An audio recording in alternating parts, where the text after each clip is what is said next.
प्राचीन जोधपुर की बसावट देखने के लिए हम आज जा रहे हैं जोधपुर के सबसे प्राचीन मोहल्ले जो किले के साथ ही बसाया गया था, ब्रह्मपुरी मोहल्ला। ये ब्रह्मपुरी मोहल्ला जोधपुर का मस्तिष्क है। इसको यदि मस्तिष्क कहा जाए तो कोई अतिशयोक्ति नहीं है, क्योंकि यह ब्रह्मपुरी है।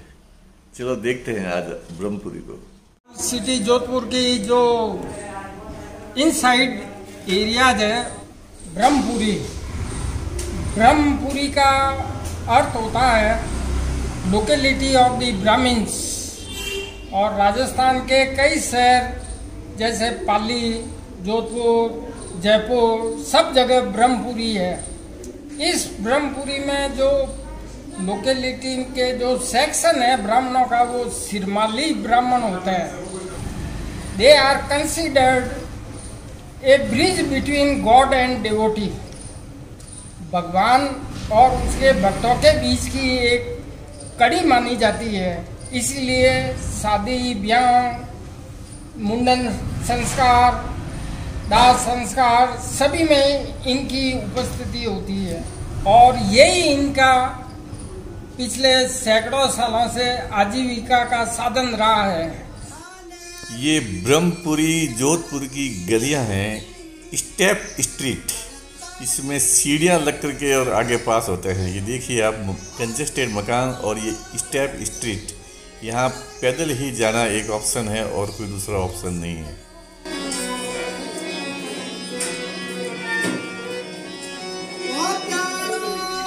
इन गलियों से लोग अपने अपने मकान पर जाते हैं और आगे जाकर के ये गलियां बंद हो जाती है, फिर आगे कहीं पास नहीं होती है। तो ये जितने भी स्टेप है आगे जाकर बंद हो जाती है। एक्चुअल में ये पहाड़ी के ढलान पे मकान बने हुए हैं। ये गलियां बड़ी साफ़ सुथरी है, इसकी सफाई का विशेष ध्यान रखा जाता है।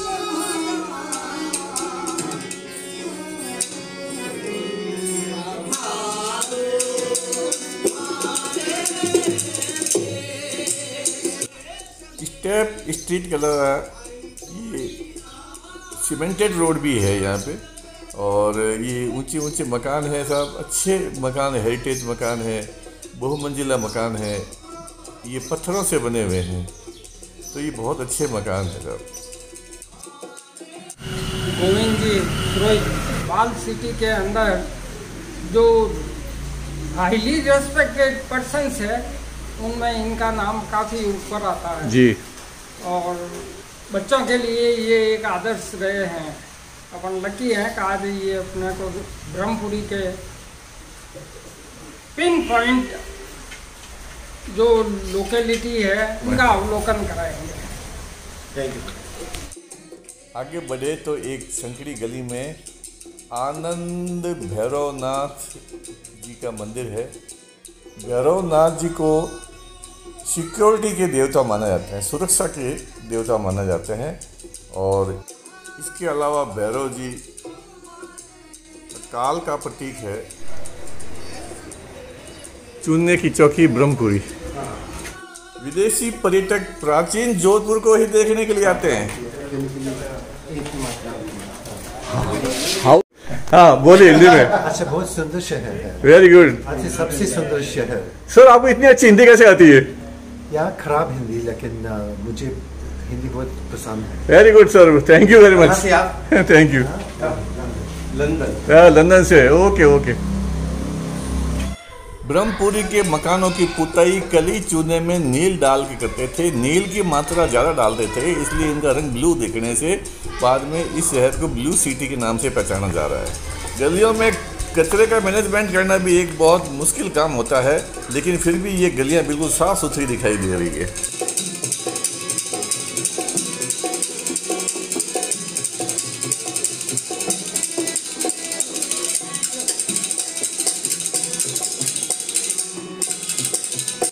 इन संकरी गलियों में बाइक चलाना तो बहुत मुश्किल है, लेकिन ये मैं क्या देख रहा हूँ, इन संकरी गलियों में यहाँ तक बाइक लेके आ गए।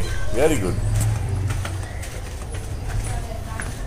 गलियों के बाद में यहाँ सिस्टम है कि एक आता चौक आता है, चौक पे कोई वृक्ष छोटा सा मंदिर जरूर होता है, पर यहाँ वहाँ पर ठई की बैठ के होती है। ये चौक कौन सा था अभी? ये महादेश्वर मंदिर है। महादेश्वर मंदिर। ये 400 साल पुराना ये वाला मंदिर। ये मंदिर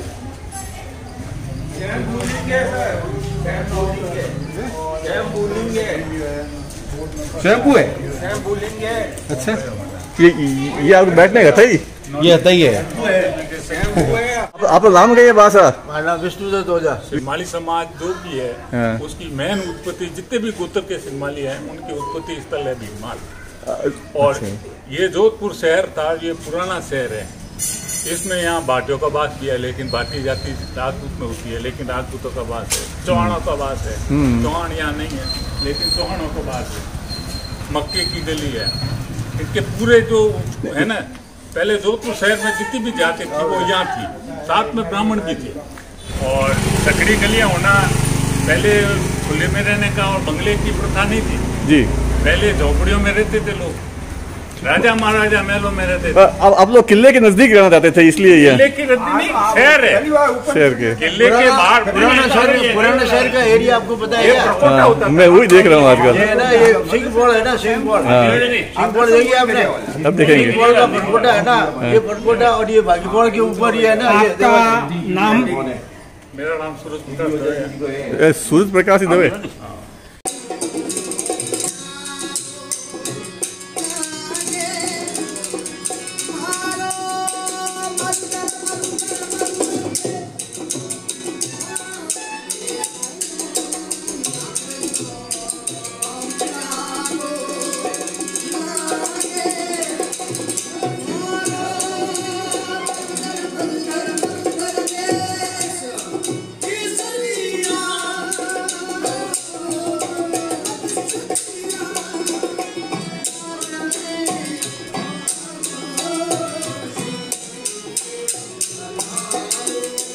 जब जोधपुर का किला बना, उसके साथ ही ब्राह्मणों को बसाने के लिए महाराजा श्री ने यहाँ पे ब्रह्मपुरी का इलाका जो है ब्राह्मणों को प्रदान किया। तब से वेदों का चौक, वेदों के चौक के बाद में हजारी चबूतरा, हजारी चबूतरे के बाद 60 घरों का बास, ये सब जो है कि यहाँ पे जो है तो प्रताप मंडल वगैरह जो है यहाँ पर इन्होंने बसाए।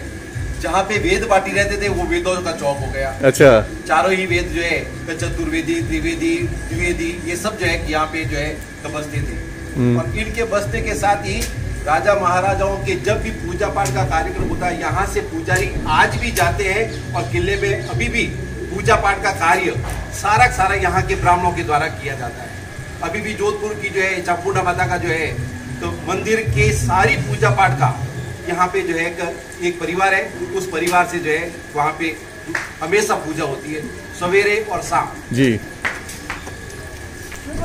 जितनी भी पतली पतली गलियां अपन ने देखी, उन पतली गलियों में आज भी यहाँ के अमीर से अमीर लोग भी सारी सुविधाओं का परित्याग करके अभी भी यहाँ पर वो निवास कर रहे हैं जी। आज भी जो है तो ये जो है पूरा इलाका अमीरों से बसा हुआ है और वो संस्कृति में, सभ्यता में और साहित्य में, तीनों में जो है तो अमीरी यहाँ पर विद्यमान है। हमारी संस्कृति बची हुई है तो यहाँ के ब्रह्मपुरी के कारण से ही बची हुई है। ब्रह्मपुरी में अभी भी वेद पाठी लोग बैठे हुए और अभी भी सवेरे और शाम रोजाना यहाँ पे एक क्लास लगती है और उस क्लास में छोटे बच्चों को संस्कारित किया जाता है।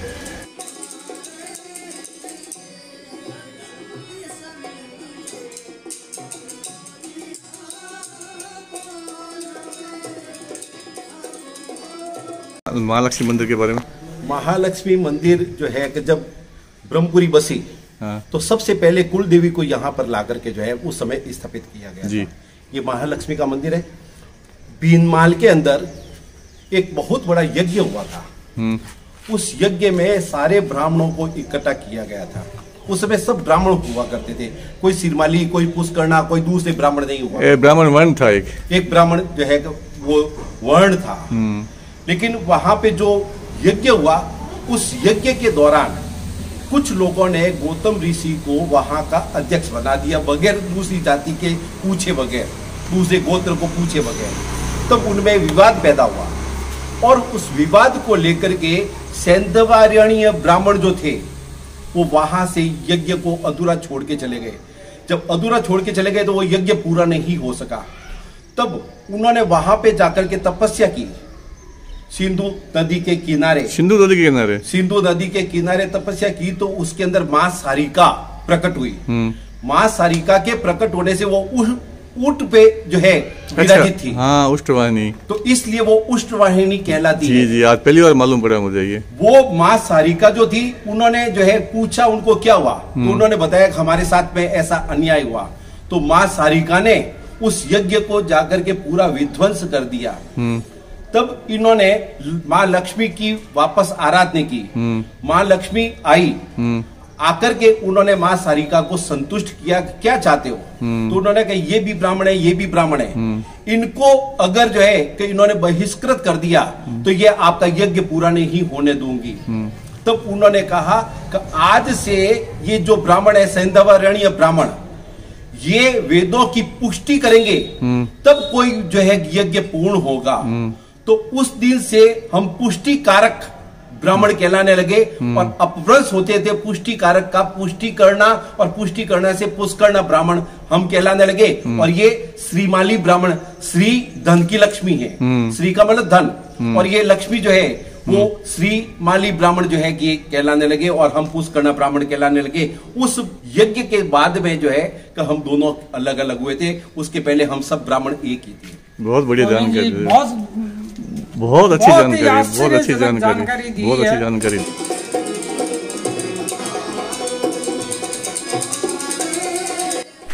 ये पद्म सागर, और ये जो दीवार है इसके पीछे रानी सागर है। वो उसकी नहर है छोटी सी, वो नहर दिखाइए आपको। ये नहर ओवरफ्लो है। अभी इस नहर से पानी आता है रानी सागर से। हाँ। और वो पानी आता है तब ये जो है तो पूरा भरता है, और भरता है तो फिर बाहर जो है ओवरफ्लो होता है। उस समय पूरा शहर बंद होता है। उसका मैंने सीन देखा ओवरफ्लो। अच्छा, वो जो दीवार परकोटे की उसी पहाड़ में जाके लिंक होती है। ये बागी पॉल और सिंगोड़ियों की बारी है। कौन सिंगोड़ी बारी कौन सी है? वो उधर जो है सिंगोड़ियों की बारी है। अच्छा, पीछे ये सिंगोड़ियों की बारी। हाँ। वो वहाँ सिंह रहते थे वहाँ गुफाओं में। हाँ।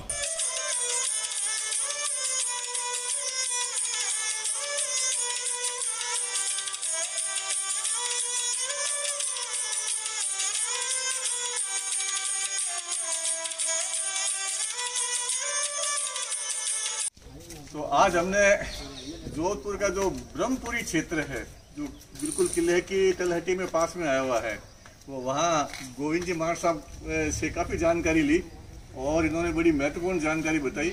इस ब्रह्मपुरी क्षेत्र में संकड़ी गलियाँ, और गलियाँ भी वो ऐसे सीढ़ीदार गलियाँ, और आखिर में वो गलियाँ आगे आकर के बंद हो जाती है। और फिर भी लोग बाइक लेके आते हैं, और मैंने वहाँ बाइक खड़ी देखी।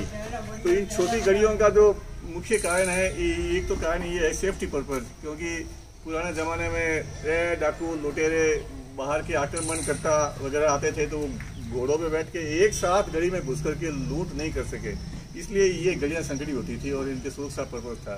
और इन लोगों के पास में काफ़ी धन संपन्नता और ये असंपन्नतापूर्ण लोग थे। और दूसरा, गलियों में पास रहने से जो ये सन सिटी की जो गर्मी पड़ती है, ये इस गर्मी का टेम्परेचर बहुत कम रहता है घरों में मकान पास होने से। और दूसरा, इसके अलावा मकान बहुमंजिला है, तो बहुमंजिला होने से ऊपर वाली छत गर्म होती है, नीचे वाले कमरे बिल्कुल ठंडे रहते हैं। तो सन सिटी का जो टेम्परेचर कम करने के हिसाब से ये आर्किटेक्चर है, सुरक्षा की वजह से ये है। और पास रहते हैं तो एक दूसरे को सहयोग की भावना होती है, एक दूसरे को जानते हैं, भातृत्व भाव पैदा होता है। एक घर से दूसरे घर में सब्जियां आती जाती थी। हाँ। कि भाई आपके घर में क्या सब्जी बनी है, ये भी जो है ना। और पास में घर होने से किसी के किचन में कोई सब्जी चमकते थे ना, तो उसकी खुशबू आसपास के घरों में पहुंच जाती, तो मालूम पड़ता है बढ़िया सब्जी बनी होगी, चलो लेके आते हैं वहाँ से। और यही अपनापन जो परकोटे की ये संस्कृति अभी भी विद्यमान है। अभी भी ये सब विद्यमान। ये किले पे माँ चामुंडा के मंदिर, और हाँ नॉर्मल, ये जो गली है ये इसका नाम है गिंद गली।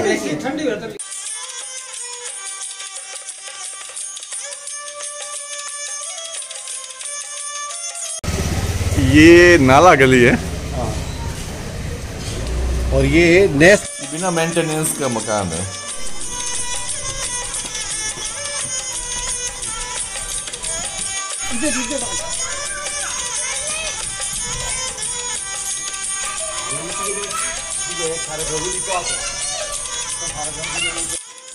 ये सामने मेहरानगढ़ है। ये मेहरानगढ़ में इस बुर्ज के पास में ये छोटी सी ये पॉल दिख रही है, ये किले की लास्ट पॉल है। जैसे मैं बताया पहली पॉल फतेह पॉल थी, ये जो लास्ट पॉल है ये मेहरानगढ़ के ऊपर जो दिख रहे हैं ये सारे महल।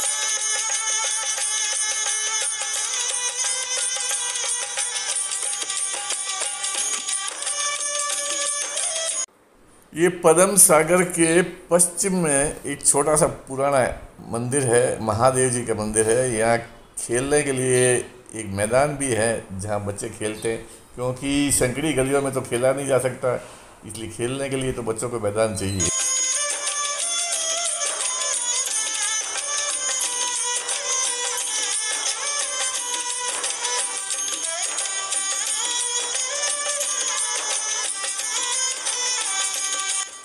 ये भगवान शिव और माँ पार्वती की मूर्तियाँ भी प्राचीन मूर्तियाँ हैं। इनके ऊपर थोड़ा सफ़ेद रंग कर दिया गया है, बाकी मूर्तियाँ प्राचीनतम मूर्तियाँ हैं ये।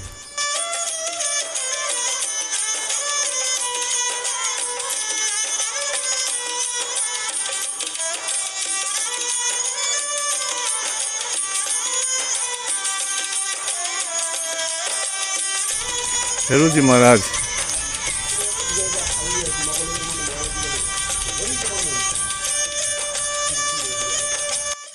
ये पद्म सागर माँ चामुंडा मंदिर।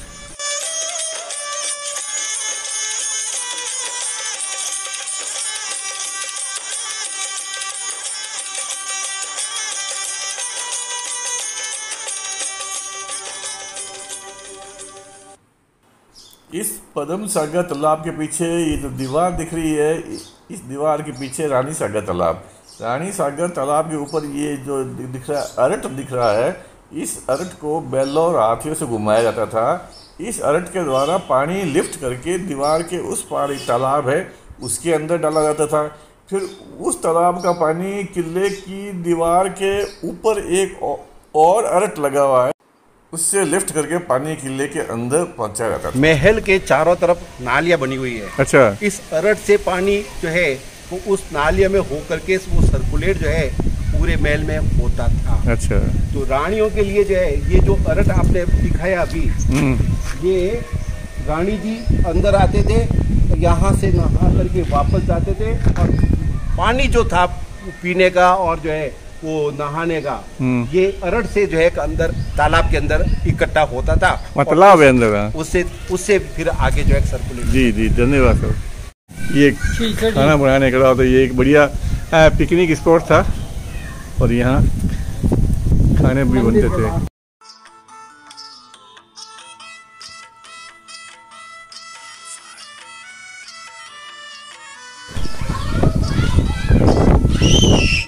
यहाँ के कुछ निवासियों ने अपने घरों को गेस्ट हाउस में बदल दिया है, ये देखो आप। अब हम गोविंद जी के घर आए हैं। गोविंद जी एक बहुत बड़े कलाकार है सब, और इन्होंने ये पेंटिंग बना रखी है जो दीवारों पे टंगी हुई है।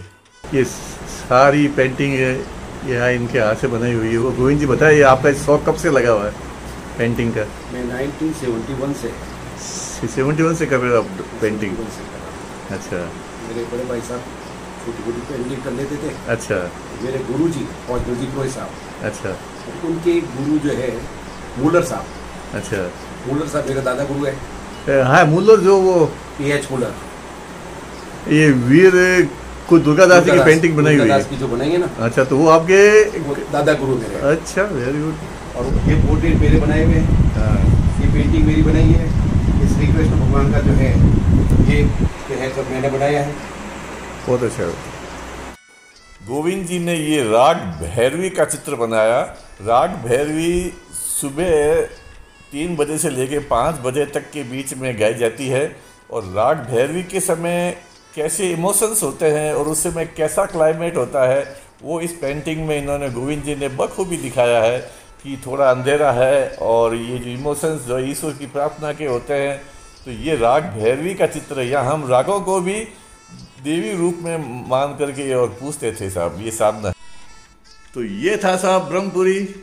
बने रहिए हमारे साथ, हम आपको जोधपुर के बारे में अनछुए पहलू जो अभी तक YouTube में किसी ने नहीं दिखाए हैं, हम दिखाते रहेंगे, और आप इसका सामान्य ज्ञान और आनंद लेते रहिए।